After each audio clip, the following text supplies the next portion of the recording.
So this is one of the things that I think is funny because, again, I think it all ties back to gravity, but we just don't. We just kind of ignore that, right? So we say that macro objects are wave-like. It's just that their waves are too small to see. We also know that all mass is affected by gravity, but it's just too hard to see when the difference in mass is small. Maybe there is a connection there. Two separate behaviors that seem to align, right? So we know that, um, you know, larger objects are, or I shouldn't say I shouldn't say we know. We think that larger objects are quantum. Everything is quantum. All matter is quantum, is the conclusion that we've come to, which, in my opinion, I think is a little ridiculous. But we proved all matter is quantum, right? And so, I'm quantum, I have a wave function or whatever associated with me, but this wave function is just extremely small, and so I effectively have no quantum superposition, right? Because the wave is so small, if I'm understanding this correctly, the wave is so small that the fluctuations are so minuscule that it's effectively zero, right? You don't notice the fluctuations in my quantum state because of how big I am. But you could also argue that you don't notice the gravitational effect on me compared to you for a similar reason, right? And I think that there is some importance there. Because mass, like gravity, if I'm understanding the definition of gravity, I'm getting it confused with my definition of gravity, but mass attracts mass, right? But my hands are not getting pulled together, right? They're not just like pulling themselves together, right? So if that's the case, if they don't pull themselves together, then it's like, okay, well, what's going on there? Why aren't they pulling themselves together, right? And it's because of the scales that we're working with, right? The value, the wave, I don't know if it's proper to say the gravity wave, but the gravity wave is too small to notice the effect. There is gravity between these two hands. It's just not enough to actually pull them together, right? And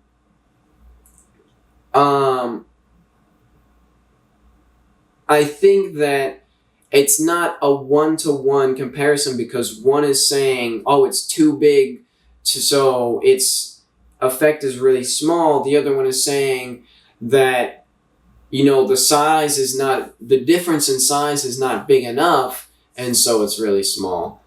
But, when you then shrink down to, the particle level, the difference in size is big enough to notice. And so we do see this quantum, but I think it's just gravity. I think it's just gravity playing out. And I've talked about it and I've said it. And I don't think the double slit experiment is definitive proof of quantum superposition like everyone says it is. I think that that's just gravity. I think it's gravity at play, and that's why we see it with photons, and we see it with electrons, and we see it with atoms, and we see it with molecules, and we think everything should be quantum, but everything is affected by gravity. We know everything is affected by gravity, right? Everything's affected by gravity? Are we questioning that? I don't know. Are we? I don't know. Is that actually a question? I don't know. But it shouldn't be, is what I'm trying to say. It shouldn't be a question. We know everything is affected by gravity. We see it in everything. Everything we see is affected by gravity, and we can see this effect. What can't we see? This quantum wave. We can't see that. And every time we look at something, what happens? It turns into a particle. There's no wave. It turns into a particle. There's no wave. It turns into a particle. There's no wave. If we can't see the wave, why do we think that it's there? I don't understand. We say, oh, the only way we can get this pattern is because of its wave-like. It's a wave-like pattern. We get this weird superposition where we don't know where it is because there's no way we could know where it is. Stupid. I'm sorry, it's stupid. It's so stupid. It infuriates me when people say, there's no way we could know where it is. Its path is completely unpredictable. Stupid. That doesn't make any sense. If that's the case, if that is the case, none of this is possible. Things are predictable. We know they're predictable. And it's not just predictable because enough things happen, right? If it was truly random, things would not always approximate to the same value. They wouldn't.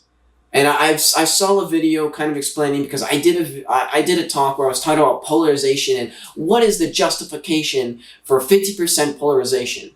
And I watched the video, and basically they say that enough photons are going through that it approximates, flipping a coin, heads or tails. If you flip a coin enough, it approximates to 50-50. And so that's basically what's happening with light going through a polarizer. And I said, okay, I understand. There's the justification.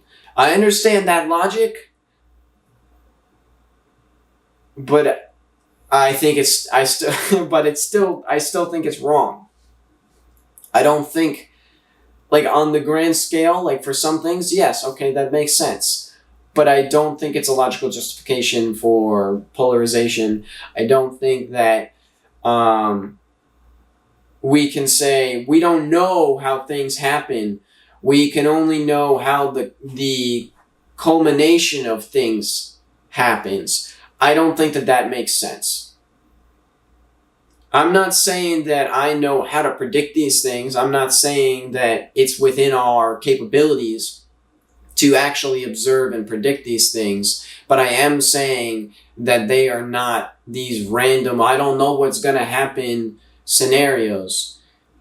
Everything happens because of a cause and an effect. There is no this, who knows what's going to happen? I guess it'll make a choice whenever it feels like it. And, before I started looking into any of this physics stuff, I made a talk talking about chaos, and I still think that chaos stuff is very real, but I said in the beginning thing I said is I believe we live in a universe where God plays dice, which is a callback to, Einstein saying, I don't, God does not play dice, right? And the thing is now that I understand some of the physics, I totally understand what he's talking about, because the laws of physics are not a roll of the dice. They happen for a reason. Everything happens for a reason. Something causes something else, and that causes something else. There is no, let's put a 5 here just because, and it's good. There could, whatever happens is not necessarily the only way it could happen, right? But it is the way that it does happen, and the reason it happens that way can be tracked back. You can always find the logic there. Not necessarily we can track that logic back, but for everything that happens, you can follow back the cause and effect train for everything. You could.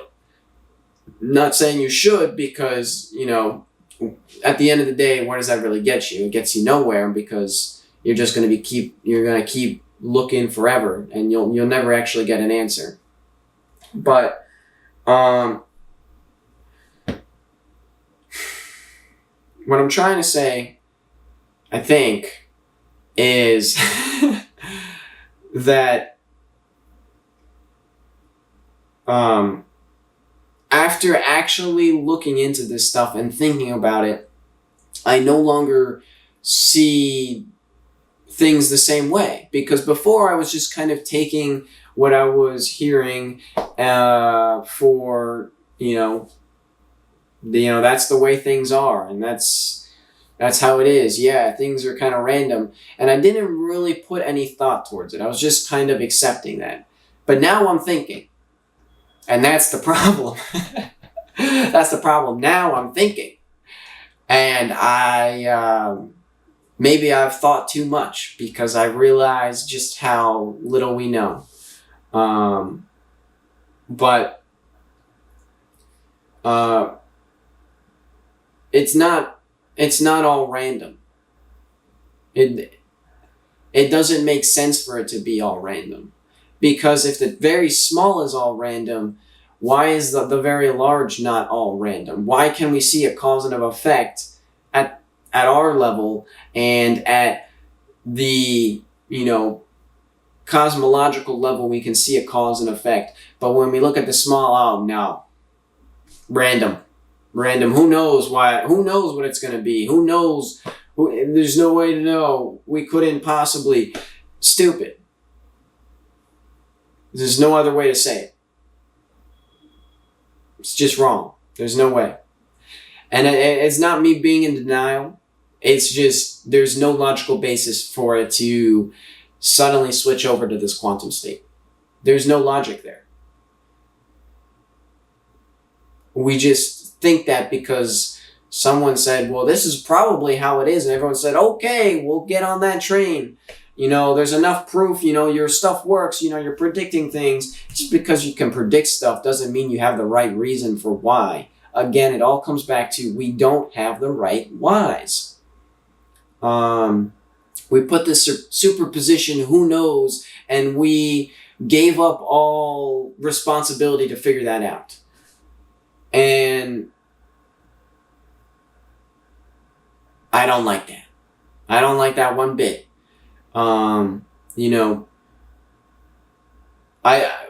Why are we as physicists trying to solve the rules of reality, ignoring things and saying, oh, well, we couldn't possibly figure that out. We don't, and we're just tossing these things over our shoulder, saying, we don't need to know. We don't need to know. This is good enough, right? And lazy. I don't know.